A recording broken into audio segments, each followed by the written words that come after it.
Voici l'épisode de notre feuilleton 5e du nom consacré à la Mayenne. Terre de château, tu nous emmènes au château de Cran. Il y a un parfum médiéval qui flotte dans Cran, dans ces vieilles rues où les maisons à pans de bois côtoient les vestiges des douves. Et si on parle de douves, évidemment, c'est qu'il y a un château. Très beau, très pur château du 18e, construit en pierre blanche de Loire, évidemment. C'est idéal pour finir ce feuilleton sur les châteaux de la Mayenne qui, décidément, est plein de surprises. Sous ces airs de petit Versailles, le château de Cran, en Mayenne, est l'un des plus beaux châteaux de la région. Construit au XVIIIe, l'édifice est classé monument historique en 1971. Composé d'un corps de logis et de 2 pavillons, il surplombe la ville de Cran. Et dans son parc de 47 hectares, la douceur de vivre règne en maître. Ce château d'exception, ouvert au public toute l'année, accueille près de 13 000 visiteurs par an. Et dans ce joyau d'architecture, on pourrait se croire dans un musée. Pourtant, il n'en est rien. L'homme que l'on voit n'est pas un conservateur. C'est le propriétaire des lieux, Loïc de Guerbriant. Il a hérité de la propriété il y a 9 ans et depuis, il y vit avec sa famille.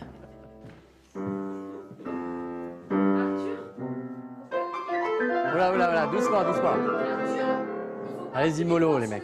Un lieu de vie dont les petits-enfants de Loïc peuvent profiter, mais avec certaines précautions tout de même.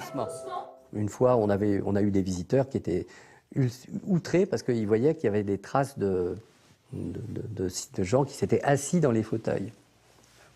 Et disaient, bah non, on ne s'assoit pas dans des fauteuils 18e. Mais si, ici on s'assoit dans les fauteuils 18e puisque c'est un château habité. Et quand le tissu est usé, ben on le change. C'est la différence par rapport à un musée. C'est une maison qui vit. Si aujourd'hui, Loïc de Guerbriant peut se permettre de vivre dans ce château, c'est grâce à ses activités de chambre d'hôte et de réception de mariage. Sans ces sources de revenus, entretenir un tel domaine serait un gouffre financier. Et ces aménagements ont donné au domaine une deuxième vie. Grâce aux chambres d'hôtes, on passe dans ces chambres presque tous les jours. Moi, quand j'étais gamin, je ne venais jamais dans ces chambres-là. Elles étaient fermées quasiment tout le temps. On habitait, moi j'habite l'aile est du château, mes parents habitaient l'autre aile, et on ne venait quasiment plus dans ces grandes chambres. Aujourd'hui, bon, on y passe régulièrement. Le château a ainsi trouvé un nouveau rythme depuis quelques années. Et Loïc de Guerbriant a su fédérer autour de lui. Aujourd'hui, une dizaine de bénévoles de l'association des Amis du Château l'accompagnent au potager. Au programme, récolte de courges et de potirons pour la fête de l'automne qui a lieu au château de Cran tous les ans. Un moment que les bénévoles ne ratent pas car tous ont un lien privilégié avec ce lieu unique. Je suis né à Cran, ça fait 68 ans. J'ai passé beaucoup de temps ici. Déjà, mon entreprise travaillait au château, faisait les installations électriques et d'eau, l'arrosage aussi. Donc le château, c'est notre vie, quoi. De la bonne humeur et malgré la pluie, les amis du château ramassent des tonnes de légumes. Un travail conséquent que les 2 employés de Loïc de Guerbriant n'auraient pas pu faire en si peu de temps. L'aide des habitants est donc précieuse. C'est même psychologiquement une vraie aide de sentir qu'il y a des gens qui aiment le château et qui viennent gratuitement nous aider. C'est très important pour le moral. Sur la table ? Après une demi-journée de travail, les bénévoles sont de retour au château. Un pique-nique avec toute la famille de Loïc est organisé sur la terrasse. Profitant du soleil de midi, toutes les générations partagent un repas dans un cadre exceptionnel.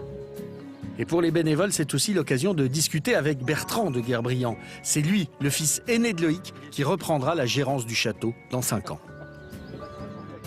C'est sentimental puisque j'y ai quand même passé une grosse partie de mon enfance, une bonne partie aussi même de ma vie d'adulte puisque mes parents y vivent, nos réunions familiales se passent ici.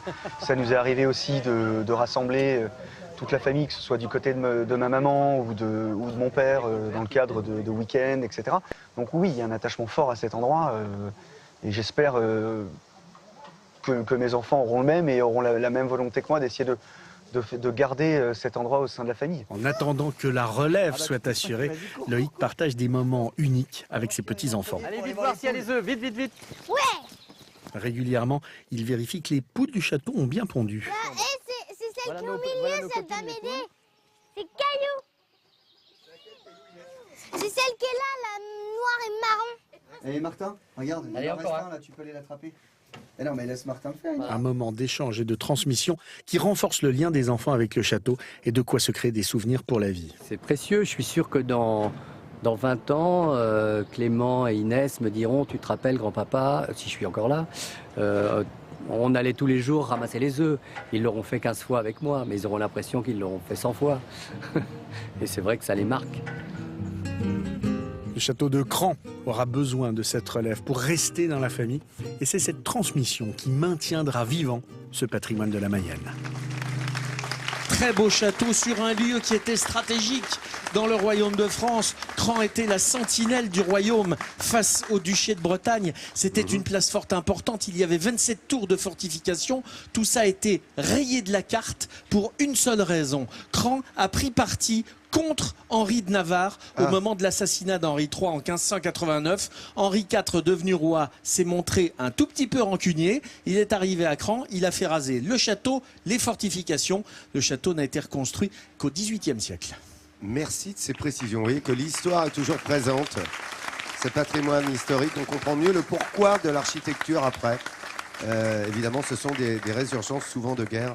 Hélas, là, on l'a bien compris avec Henri IV. Les amis, j'aimerais que les Lavallois me suivent. Remercier ici le maire et tous les adjoints du maire, ainsi que l'office du tourisme de cette bonne ville de Laval et les Lavallois qui ont été formidables tout au long de la semaine pour que nous puissions partager ensemble ces valeurs de cette ville de Laval.